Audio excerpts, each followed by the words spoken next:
remember it as if it were yesterday. It was 2 years ago on one January afternoon, and I was on my way home from the grocery store.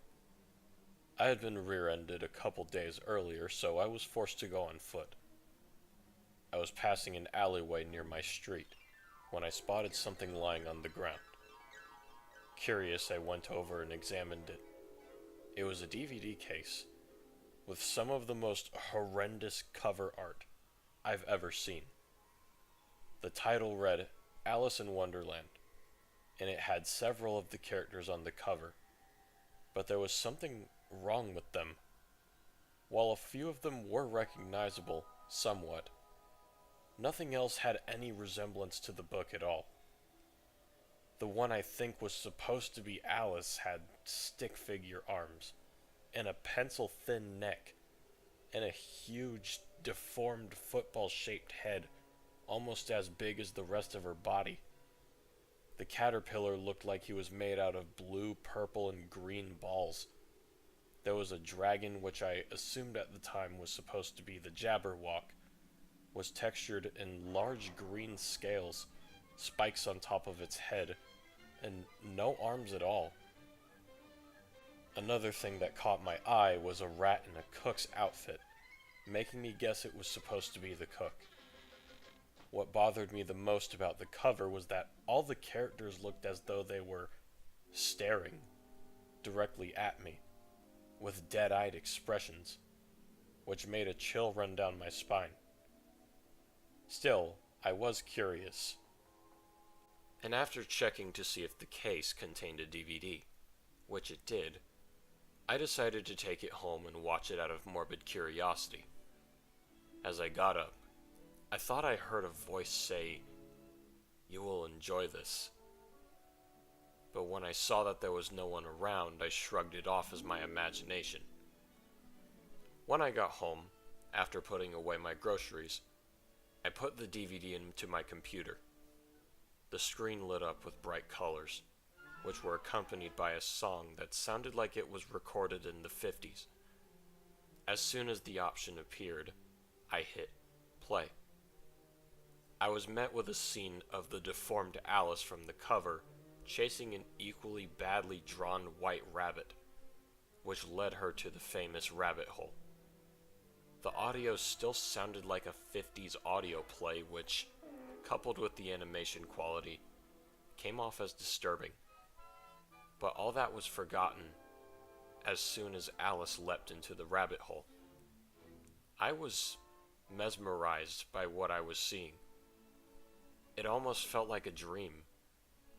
The animation and the audio hadn't changed, but there was just something about it that made me feel happy. I even found myself singing along to some of the musical numbers. Will you, won't you, will you, won't you, will you, won't you join the dance? Will you, won't you, will you, won't you, will you, won't you join the dance?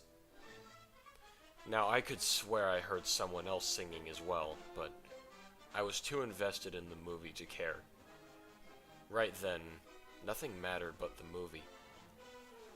Then came the part when Alice left Wonderland. Suddenly, it didn't hold my interest anymore. I remembered the grotesque animation and the outdated audio I had listened to earlier, but now, it just made me feel uneasy. Disgusted, I ejected the DVD from my computer and put it back in the case. That's when I heard a laugh from outside my window. I turned, and that's when I saw her. Outside my window, staring at me, was the same deformed Alice from the movie. She was staring at me with that dead-eyed gaze, and she had that hideous permanent smile on her face. The only difference was, this time, it was no cartoon. I panicked and went for the bat I kept from my high school baseball team, but when I looked back at the window, she was gone. As the months passed, I tried to forget about it. I had thrown the DVD away. That is, I personally went to the dump and tossed it directly into the landfill. I was afraid that if I did it any other way, she would just bring it back to me. Eventually, I was finally able to put it out of my mind. I had been promoted to manager at my job at the Burger King, and I was finally starting to feel content with where my life was heading. Then, one day, I found a small package in the mail. Wondering what it was, I began to open it. My eyes widened with shock when I saw what it was. It was the DVD. It had a bit of grime left on it from the dump, and it was accompanied by a short message reading, "Won't you join the dance?" I pushed the box away, not wanting to look at it. Then I heard a tapping at my door. I considered who it could be. Just because the DVD had come back to me didn't mean it was that girl again. Nonetheless, I proceeded with caution toward the door. When I opened it, I was greeted by my boss. He and I were good friends outside the workplace, and he had come for a casual visit. Noticing the box, he asked about it. I explained about the DVD, leaving out the part about the girl, of course. This caused him to become interested, and after a bit of pressure, I reluctantly agreed to watch the DVD with him. As the movie started, we were met with the same terrible animation and the same outdated audio. And, as soon as Alice fell down the rabbit hole, we were both mesmerized. Will you, won't you, will you, won't you, will you, won't you join the dance? Will you, won't you, will you, won't you, will you, won't you join the dance? When the movie ended, my boss looked at me with a shocked expression on his face. "I think I heard about this somewhere before," he told me, and asked if he could borrow my computer. He then took me to the TV Tropes So Bad It's Horrible page for Western animation, and pointed out the entry immediately under the animated film tab. While it did mention the atrocious character designs and confirmed that it really was just a public domain audio playset to animation, it didn't say anything about the hypnotic effect the film has after Alice falls down the rabbit hole. There was also a link, which took us to a web archive of the film's official site, which seemed overly enthusiastic about its product. A laugh came from the window. We turned to see the girl was there again, staring at us.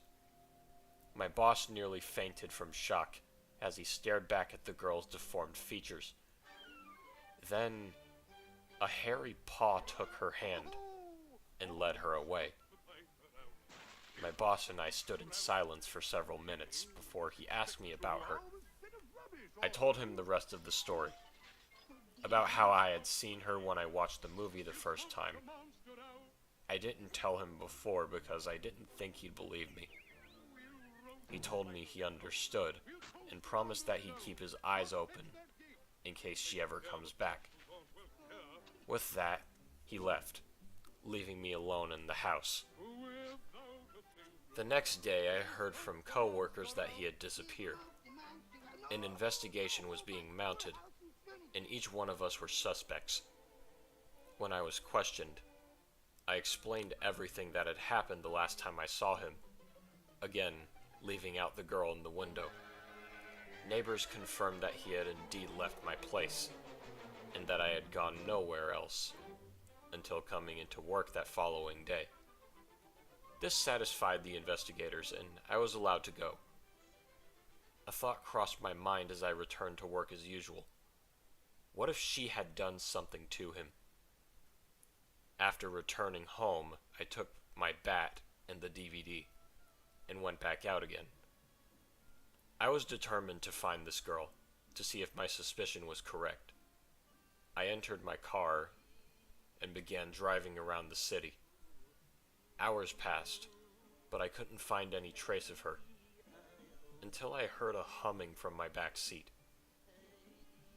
I stopped, and checked the rearview mirror. When her face came into view, I let out a scream. As if on cue, a hairy arm smashed through my window and slammed into my head, knocking me unconscious. What I came to, I was in a cold, dark place. I could hear music playing in the background, which I started to recognize after a moment. Will you, won't you? Will you, won't you? Will you, won't you join the dance? Will you, won't you? Will you, won't you? Will you, won't you?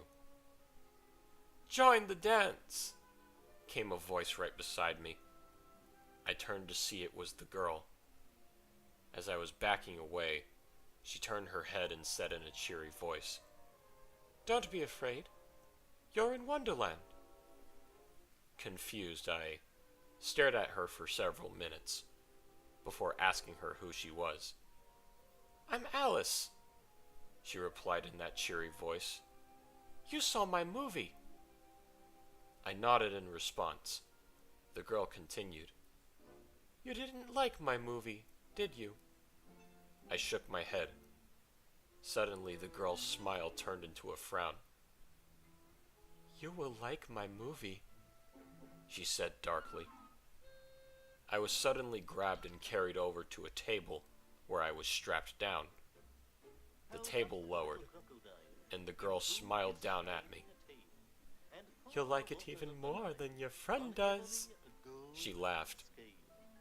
I looked over to see that my boss was also strapped down, and staring up with a look of contentment on his face. I suddenly felt a sharp pain in my arm. For a moment, I thought I saw a needle in my peripheral vision.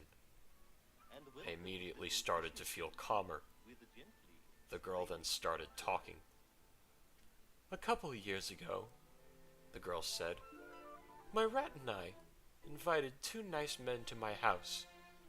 I showed them my favorite radio show, and my rat helped them agree to make a movie out of it." She paused for a moment before continuing in a darker tone. "I loved that radio show. It was about me and all my friends. That's why I wanted to make a movie out of it. But when other people watched my movie, they didn't like it. They thought it looked bad. That's why I added new sounds to help people pay attention, so they can see and enjoy it." My head was starting to feel numb. Before long, I realized I was staring up at a flat-screen TV. The girl kept talking.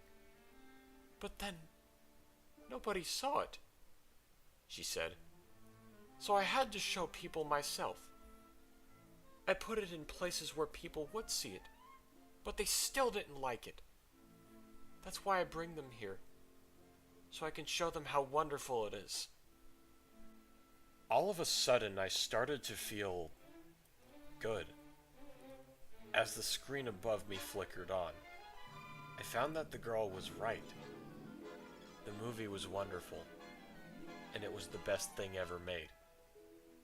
Every day when I wake up, the first and only thing I want to do is watch the movie.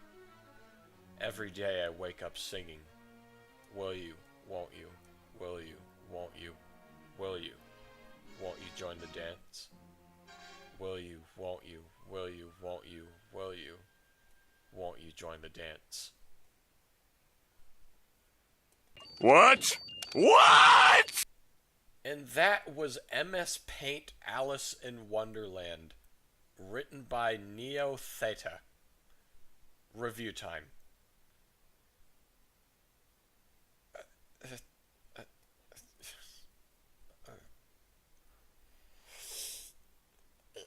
What? What?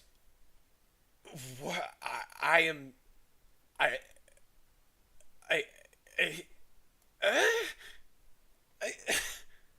Oh, okay.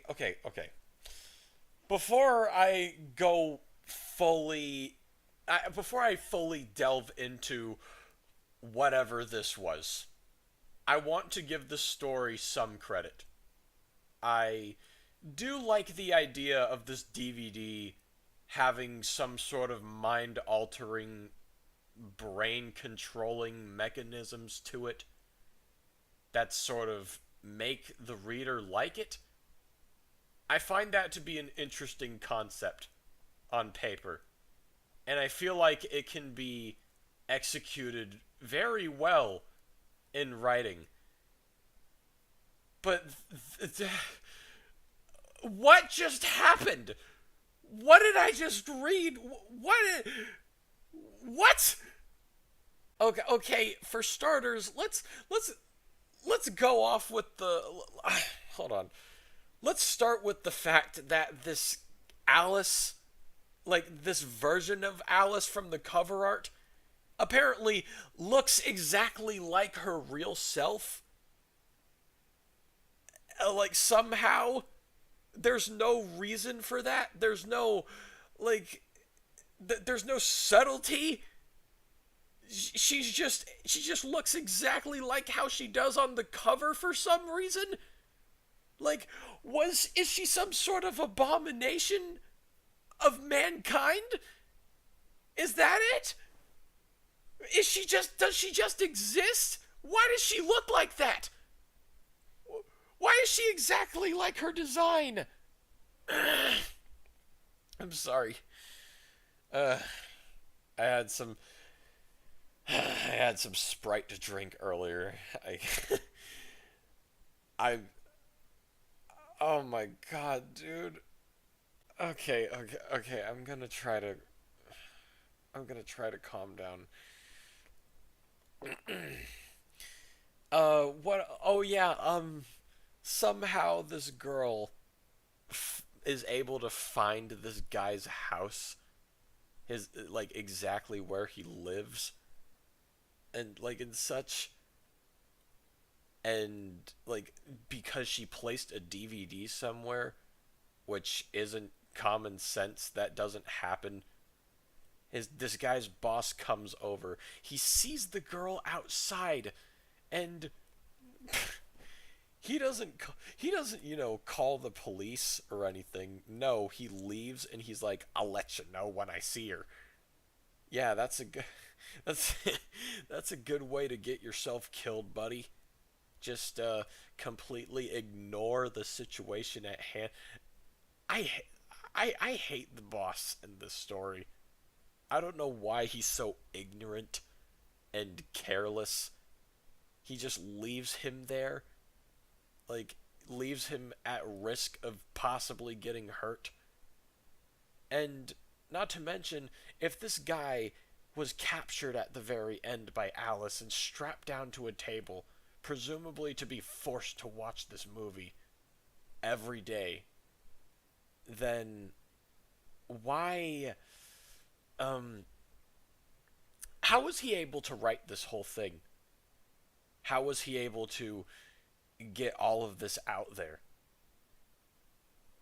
It's so ridiculous for no reason, no good reason. And let's not forget that the motivation here, like the whole motivation of this story is that at this Alice, or this girl that is acting like Alice, ultimately decides to inject people with drugs and put them under mind control because people disliked her movie. That is all there is to the motivation. Nothing else. Like nothing more serious at hand. Nothing genuine. Just this. This is so stupid. This is on the Creepypasta wiki. And let's not forget to mention that she just has a giant sewer rat there with her.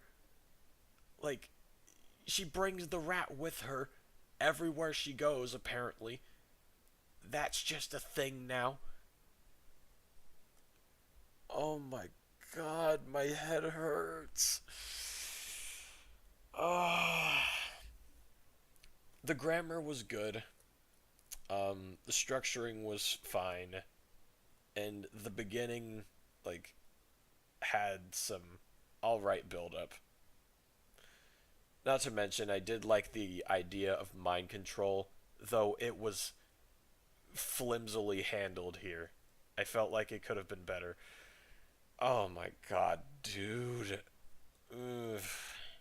My final rating is a 3.5 out of 10. Neo Theta. Um, Keep writing, keep improving, my friend. I know that this is an old story from a long time ago. I think it was 2014. No, it was. I think it was in 2013. Yes, it was 2013. I'm sure you'll be able to come up with something much better than this. Yeah, keep it up, brother. But with that being said, this is simply my personal opinion. We all have our opinions regarding these pastas. What did you think of the pasta? What would you have done to improve upon it? And as always, I will see you all in the next narration. I love you all. Bless.